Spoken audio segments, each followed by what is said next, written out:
We've been studying the life of an Old Testament character by the name of Joseph. I hope that his story has inspired you to deeper faith and greater faith, maybe than you've ever had before. Joseph's story is an amazing story. It is filled with incredible emotion. There are amazing highs and amazing lows. I mean, he encountered all kinds of turmoil, and yet the thing that I love about Joseph is he continued to navigate every situation with absolute faith, total trust, complete confidence in God. We see it again and again and again. And Joseph's story reminds us of something that every single one of us need to be reminded of every once in a while, and that is that sometimes God may seem silent, but he's never absent. Maybe you are in a situation today where you need to be reminded of that truth. God may seem silent where you live right now today, but he's never absent. We're going to quickly give a recap of the story of Joseph, and probably many of you have known that story for years. Maybe for some, this has been kind of new, but let's just quickly recap for everybody. We know that Joseph was loved by his father, but he was hated by his brothers, so both ends of the spectrum. One day, the brothers threw Joseph down into a well. They intended to leave him there to die, but his brothers decided the compassionate thing to do would be to make a little side cash, and they decided to sell him to some passing by merchants, some traders. And so that decision saved his life, but they went on home and lied to their father, saying Joseph had been killed by a wild animal. So after being sold into slavery in Egypt, Joseph became a servant for a guy by the name of Potiphar. And Joseph was given great opportunity. He, was given lots of responsibility, but pretty soon his boss's wife, Potiphar's wife, falsely accused Joseph of rape, and back into the pit he went, only this time the pit was a lonely prison cell. But while he was in prison, he gained some authority and he earned the respect of the warden and his fellow prisoners, and soon he had the opportunity to interpret a couple of dreams for some of the prisoners there. We talked about that last week, and if you'll remember, one of them loved his interpretation. They thought, man, that's a great thing. I'm going to get to go back to my previous life, my previous job. The other one, he wasn't so happy about his proposal. His was that you're going to die. And so 100% success rating on the effectiveness of the interpretation, because Joseph nailed it 100% right, but he only had a 50% success rating. One guy loved his interpretation, the other did not. One inmate, though, that was released, he promised that he would put in a good word for Joseph when he got out of prison. But when he got out of jail, he forgot all about Joseph. And sadly, it would be 2 long years before he would even think again of Joseph or to be able to tell his story. And that only came because all of a sudden, Pharaoh had a dream of his own. And so this guy that had gotten out of prison said, hey, I know somebody that could help you with that. They brought Joseph up. Joseph interpreted the dream. He explained the meaning of Pharaoh's dream to him. There's going to be 7 years of plenty out on the horizon for Egypt. You can be glad about that. Bad news is it's going to be followed by 7 years of extreme famine in Egypt. And so Pharaoh heard the interpretation. He was convinced that Joseph's interpretation was probably accurate. And so he basically elevated Joseph to the place of being prime minister of Egypt. That way he would be able to prepare the country for the crisis that was ahead. Joseph basically saved the lives of thousands and thousands and thousands of Egyptians. During the first 7 years, there was an abundance of food in the land, and Joseph diligently set aside a portion of that food, storing it up, saving it for the future, so that if the famine came as they expected, they would have food in the future, and certainly it all went down just as Joseph had said. That's where we're going to pick up today's final installment on Joseph's story of faith. We're going to begin reading in Genesis chapter 41, verse 55. This is in the New Living Translation, where it tells us that eventually the famine spread throughout the land of Egypt as well. And when the people cried out to Pharaoh for food, he told them, go to Joseph and do whatever he tells you. So, with severe famine everywhere, Joseph opened up the storehouses and distributed grain to the Egyptians, for the famine was severe throughout the land of Egypt. People from all around came to Egypt to buy grain from Joseph because the famine was severe throughout the world. Well, as Joseph had said, here it comes. The famine showed up, and he had warned them. It had finally arrived. And it would have been catastrophic had it not been for God's provision through Joseph's plan. And as I said, thousands and thousands and thousands of lives were saved, including Joseph's own family who lived in the land of Canaan, not far away. And food was scarce. It was a scarce commodity. And Joseph's father, Jacob, had heard that there were provisions over in the land of Egypt, and he knew something had to be done. And so Jacob sent his eldest sons to buy grain over in Egypt for the family. The 10 oldest boys, you guys get over there, get us some grain, bring it back. We're going to die if you don't do it. It was really their only hope of survival. We've got to do something. But Jacob didn't allow his youngest son, Benjamin, to make the trip. Benjamin was Jacob's new favorite son. You remember we talked about he had a favorite son, that was Joseph. Benjamin was Joseph's only full brother. See, Jacob had 2 wives, and we don't have time to get into all that, but Benjamin and Joseph were the only sons of Rachel, who was Jacob's first love. An incredible story earlier in the book of Genesis about that. But since Joseph was gone, Jacob couldn't bear the thought of losing Benjamin, and so he kept Benjamin at home while the 10 brothers made the trip to Egypt. Now, little did they know, little did these 10 guys, these 10 brothers know, that this trip is going to change their lives forever. You see, the life of the brother that they had treated so carelessly 20 years ago, now he would be the only life who could save their own. Joseph was the one who would be able to save their lives. He was just a teenager when his brothers betrayed him. Many seasons of pain and suffering have passed since that time. Now he's a grown man, closing in on 40 years of age. He's probably about 37 at the time. He's now the prime minister of Egypt, the one whose mercy his brothers right now need more than anybody else. It's Joseph. Little did they know that the prime minister standing before them that day was the same teenage boy that they had abandoned and sold so many years ago. It's an amazing story. It'd make a great movie. Let's pick up and read in Genesis chapter 42, verse 5.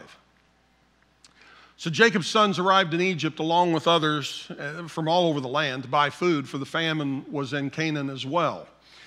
Since Joseph was governor of all Egypt and in charge of selling grain to all the people, it was to him that his brothers came. You see the drama set up here? When they arrived, they bowed before him with their faces to the ground. Joseph had talked about that.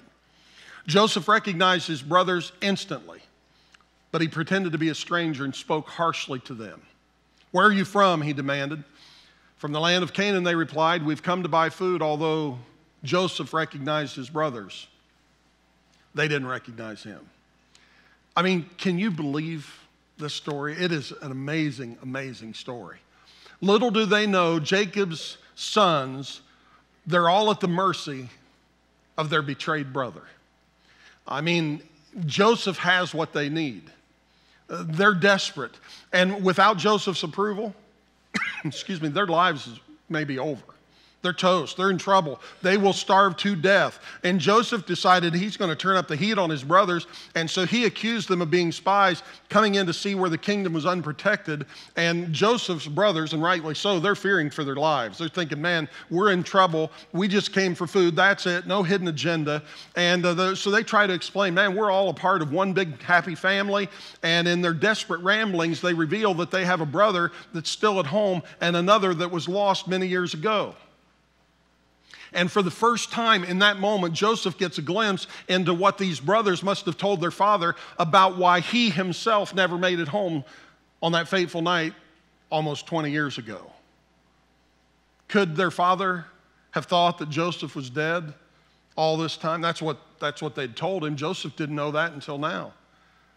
Well, Joseph threw him in prison, and he's trying to buy himself probably a little bit of time, needing to think some things over. I mean, this is unexpected. This is overwhelming. He didn't plan for this. And so he buys a little time. He knows who they are. They still have no idea about him. And 3 days later, Joseph goes back to his brothers. He says he's ready to make a deal. He says he wants Simeon bound and taken back to prison where he'll remain until you bring Benjamin to me, get him back here to Egypt. He proposes this plan because that's how they're going to prove their innocence. You know, that's how they're going to prove they're not spies. You go get Benjamin. He's thinking, I want to see my younger brother. You go get him and bring him here, and I'll let Simeon go. But that's what's got to go down. So Joseph, listens, and his brothers start arguing among themselves. And I mean, put yourself in the room with this scene. These 10 brothers are here. This plan's going down. It's all unfolding. Now they're going to keep Simeon. We got to go get Benjamin. We know Dad doesn't want him here. And they just start bantering back and forth. And Reuben told his brothers that he felt like they were being paid back for the way they treated Joseph a long time ago. And then he goes down the path that a lot of brothers go. I told you. I knew we shouldn't have done this. I tried to tell you guys. Now look what's happening. And little did Reuben or any of the brothers know that their betrayed brother, he's standing in the room listening to this whole thing. He's hearing it all. And since Joseph had been using an interpreter there in Egypt, they didn't realize that he understood every word of the discussion. And so the Bible tells us that he was overwhelmed. Joseph was overwhelmed with emotion. He had to look away to hide the tears. You ever been in a situation like that? That happens to me at the movies a lot. I get choked up. I have to look away to hide the tears so I don't let my wife see that I'm bawling like a baby, He looks away. He doesn't want them to see that he's getting choked up. They're going to wonder why. And so he kind of takes a deep breath. He turns back around, back to these bickering brothers. He ordered them to be released to head home to their youngest brother. And he had all their bags filled with grain, get them ready to go, put it on the donkey. He also made sure they had their silver. Now think about this. He had them place the silver that these guys had used to buy the grain. He had the servants put that money, that silver, back in the bag with the grain, and that was returned. So the 9 brothers take off and begin their journey home while brother Simeon remains there as a prisoner in Egypt. As you read along in the text, about halfway home, they stopped for the night, and one of them opened his bag to get some food for his donkey, and that's when he discovered there in his bag the silver that should have been used to pay for the grain. And his heart sank. And when he told his brothers what had happened, their hearts sank too, because now the prime minister would think that they were thieves as well as spies. And so as soon as they arrived at home, they all emptied their sacks of grain to feed their starving families, only to discover every one of their bags had their silver in it. So they all 9 of them had all the money they were using to pay for the grain. They've got their bag of grain and their money in the bag. And so to steal from the prime minister, that's surely going to mean death for all of them. And the brothers tried to explain the absence of another of Jacob's sons to him, trying to say, you know what, Dad, we've got all the stress going on in our lives. We've got these bags. We've got the grain. We're glad about that, but there's the money and we're in trouble. And don't ask us about Simeon. I mean, we don't even want to go there and try to tell you what happened, but we had to leave him back there. And the prime minister explained, he accused us of all this stuff and that Benjamin would have to come and accompany us to Egypt in order for Simeon to be released. And Jacob has a response to this over in Genesis 42:38. I want you to see what he said. He said, hey, my son, talking about Benjamin, will not go down there with you. And he said it just like that, kind of in a cadence. Will not go down there with you. His brother is dead, talking about Joseph, and he's the only one left. If harm comes to him on that journey you're taking, you will bring my gray head down to the grave in sorrow. Nothing more to say. That's the end of it. Sorry, Simeon. There's no need to discuss this topic anymore. We're done talking about it. That is, until the food ran out. When the grain ran out, they had to talk about it again because they began to discuss going back to Egypt, and the brothers knew there's no need to go to Egypt without their youngest brother. And so Jacob had no choice. He released Benjamin into the care of his half-brothers along with the original silver that should have been used to pay the first time. And then he added enough money to purchase food a second time. And Judah stepped up, promising, I'll take responsibility for Benjamin. I'll watch out for him. And Jacob also sent along some gifts of their land to try to smooth over these accusations of thievery and spycraft. And I imagine that there were few words spoken by the brothers as they made their way back to Egypt. They were probably lost in their own thoughts, thinking about all that had transpired and why did this happen and what's going to happen next. And Then they finally arrived in Egypt. And as soon as they arrived, Joseph had instructed that they be brought straight to him. And so they were taken right to Joseph's house. And there they would sit down for a feast with the prime minister. None of them would be dining with their long-lost brother, Joseph, or no, they wouldn't even understand that's who they're sitting with. They're going to eat with Joseph, and they don't get it. They don't understand that's who it is. They think we're going to sit down with this guy. He's probably going to quiz us some more. He's trying to trip us up. He's trying to talk us into something. We're trying to be careful about our words. They don't even know this is their long-lost brother Joseph. Simeon was even released from prison to come and join them for the meal. And so the brothers, these 9, they have their gifts all ready to present, hoping they're going to find favor with Joseph. And they just sat there in awkward silence as they're waiting for him to arrive so they can begin this feast. And when Joseph entered the room, seeing his brothers all together in one place at one time, he's overwhelmed with emotion. And he tried to steady his voice, and he inquired about their father, and then he introduced himself to this younger brother, pretending that he didn't even know who that was. And Joseph was so moved by the sight of his younger brother that it says he had to hurry out of the room to look for a place to have another good cry. He just had to go get away from it all and kind of do a little sob thing, because he was, you can imagine. This has got to be an emotional event. Such an overwhelming experience for Joseph. And he was finally able to pull himself together and return to the feast. And interestingly enough, he had ordered that the servants place the brothers around the table in their birth order. He didn't ask for anybody's driver's license or anything, but he knew. And he said, here's how I want them. And they were seated around the table in the birth order so that his brother, his full brother, was right there to his right-hand side, right by himself. And, he got 5 times more food than everybody else. That was obvious. Everybody noticed that. And the brothers had to be astonished that Joseph could know so much about them, even down to the birth order, but they never said a word about it. They had dinner that night. The next morning, they get ready. 11 confused brothers are preparing to leave for Egypt. And they purchased their grain, they loaded their donkeys, and they are ready to return home to their father. They didn't know it yet, but Joseph had made sure their money was right back in the mouth of their sack again. But this time, he had also taken it one step further.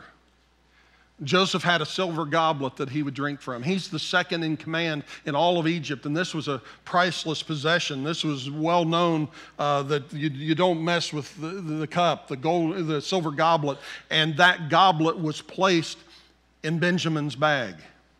Joseph had framed his little brother.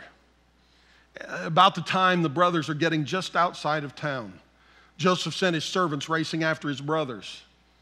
He said, I want you to find my silver cup. Accuse them of stealing my cup. And so when they get out there, they get outside of town, these servants show up, they stop the brothers, they accuse them of stealing the silver cup. The brothers are bewildered. They said, there's no way we would steal from the prime minister. He's been good to us. We wouldn't do that. And so they urged the servants, check it out, look in our bags. You can see we're innocent. And they even went so far as to say that they didn't steal the goblet, and if they found somebody in their group that stole the goblet, he ought to be killed. And the rest of us would have to go back and be your slaves. That's how much they believed there was no goblet to be found. But little did they know. The officials began their search, and they started with the oldest brother's bag, and one by one they opened bag after bag, the oldest to the youngest. No goblet, no goblet, no goblet. No goblet, that is, until they reached the final bag number 11, the bag belonging to Benjamin. And when the servants that were looking in that bag pulled out that goblet, can you imagine how everybody's heart must have sank? The goblet was there. They didn't know what to say. They were all taken back to the city. And as they entered the house where Joseph was, they threw themselves at his feet. They were begging for mercy. Judah, one of the brothers, tries to explain the entire story to Joseph, and he told him everything, and he pled for Benjamin's life. And Judah knew that his father's life depended on the survival of his baby brother, and he knew he didn't want to be responsible for taking another son away from Jacob. And it had to be in that moment when, for Joseph, he realized some major things had changed. Joseph knew that he was no longer that prideful, immature, little tattletale brother that often fueled his brother's jealousy and anger. He knew that was different. But he also realized there in that moment that his brothers, they were different too. These men were no longer the boys who would readily sacrifice their brother's life in anger or for personal gain. And the tension in the room must have been powerful and profound, because Joseph's brothers, they're in for the shock of a lifetime. I want you to try to imagine the overwhelming emotions that were experienced in that room when this went down. Genesis chapter 45, beginning at verse 1. Joseph could stand it no longer. There were many people in the room, and he said to his attendants, "Out, all of you." So he was alone with his brothers when he told them who he was. Then he broke down and wept. He wept so loudly the Egyptians could hear him, and word of it quickly carried to Pharaoh's palace. "I am Joseph," he said to his brothers. "Is my father still alive?" But his brothers were speechless. Can't you just imagine? I bet they were speechless. They were stunned to realize that Joseph was standing there in front of them. I mean, picture the look on their faces as they get the news that not only is Joseph alive, but they get the news that Joseph is alive from Joseph. Joseph's dream had come true. There they were, on their faces, bowed down before him. None of them ever expected that that would happen. Joseph was able to finally reveal his true identity to his brothers. And I just can't help but wonder if not for the first time, Joseph felt at home. For the first time maybe in 20 years. Because here he is with his family.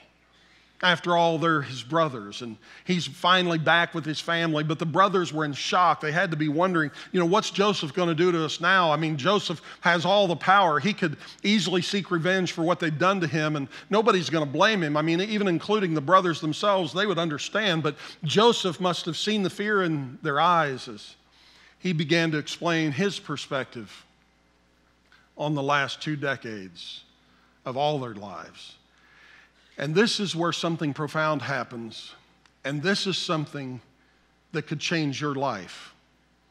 This is something that could change your life. It at least has the potential to do that if you'll allow it. Genesis chapter 45, verse 5. Joseph said to them, "Don't be upset and don't be angry with yourselves for selling me to this place. It was God who sent me here ahead of you to preserve your lives. This famine that has ravaged the land for 2 years will last 5 more years, and there will be neither plowing nor harvesting." And then he says it again. "God has sent me ahead of you to keep you and your families alive and to preserve many survivors." All I can say on that is, I mean, that's profound. Can you believe it? Joseph looked at those brothers, set Benjamin aside for a minute, those 10 who threw him in the well, who left him for dead, who sold him as a slave. He has been away from his family and all that meant anything to him for the last 20 years. And he looks at them and he says, "It was God who sent me here." I mean, I want to say, are you kidding? I thought it was the brothers. I thought this was all their fault. But Joseph demonstrates such incredible insight as he remembered something that we all so easily forget and something we can be reminded of this day. Joseph knew God was in control and he lived like it. He knew God was in control and he lived like it. He had faith that God was with him. I mean, when he was living safely at home, when he was in the well, when he was sold into slavery, when he was on his way to Egypt, when he was at Potiphar's house, when he was falsely accused and thrown into prison, while he was there in the cell, when he was elevated to prime minister. God was with Joseph through 7 years of plenty, and now he is there with him in 7 years of famine. God knew that or Joseph knew that God was with him. He believed God was in control. He had this incredible faith in God, and Joseph saw the world through an entirely different set of lenses than his brothers did because he understood the sovereignty of God. Joseph believed God was in control, either in the good times and in the bad, and he believed that God could be trusted. Joseph believed that God was in control and that he could be trusted. Joseph told his brothers, he said, God's the reason I'm here. He's the one who put me here. He's the one who put me in charge. He's the one. He sent me here ahead of you to save your life. What an amazing perspective it is. Genesis 45:8, he says it again. So it was God who sent me here, not you, and he is the one who made me an advisor to Pharaoh, the manager of his entire palace, and the governor of all Egypt. And the truth of what Joseph said as it was sinking in, he hugged his brothers. He wept with his brothers. I believe he even laughed with his brothers. They were finally a family again. And then Joseph took this act of reconciliation and forgiveness another step. He longed to see his father. He didn't want to lose track of these brothers. And so he insisted that they come and live in the land of Goshen that was nearby, all of them. They were to bring their wives, their children, their flocks, everything they owned. I mean, this famine's expected to go on another 5 years, and so with his family nearby, Joseph knew he'd be able to provide for them there. And so it was that in his old age, Jacob was reunited with his lost son, Joseph. It's an amazing, true story of big faith in a big God. And I want you to think for a minute, what could God do in your life if you would learn to trust him on the level Joseph did? What could God do in your life today if you would learn to trust him like Joseph trusted him? See, big faith requires that I acknowledge that God is in control and I refuse to take his role. And that's where a lot of us get in trouble. Big faith requires that I acknowledge God is in control. And a lot of us can say that, and we can talk like that, and we can think like that, but then we try to take his role. We step in and try to help God out. Joseph didn't do it. He realized God was in control, and he refused to take his role. The brothers had evil intent, but God had good intent, and like always, God won. And I would tell you today that although God seemed so silent for so many years in Joseph's life, he was always right there. He was right there in the pit. He was right there on the ship. He was right there in the palace. He was right there in the dungeon. He was right there in every scene in the story of Joseph, all the way from beginning to the end. And I would encourage you to remember this. You will never, I will never experience all the good things that can come from the bad in our lives until we are willing to acknowledge God in the bad and refuse to play God in the good. You will never experience all the good that can come from the bad in your life until you are willing to acknowledge God in the bad and refuse to play God in the good. See, Joseph models for us this incredible faith and character and strength and dignity and grace. And here's the thing. We put him on a pedestal and we say, man, amazing guy, what a story. He was a human being. He was a man just like you. He was a human being just like me. He's like us, just like us. But here's the thing that set him apart. Joseph was filled with God's Spirit, and he lived each day like God could be trusted. He was filled with God's Spirit, and he lived each day like God could be trusted. I want to live like that. I hope you want to live like that.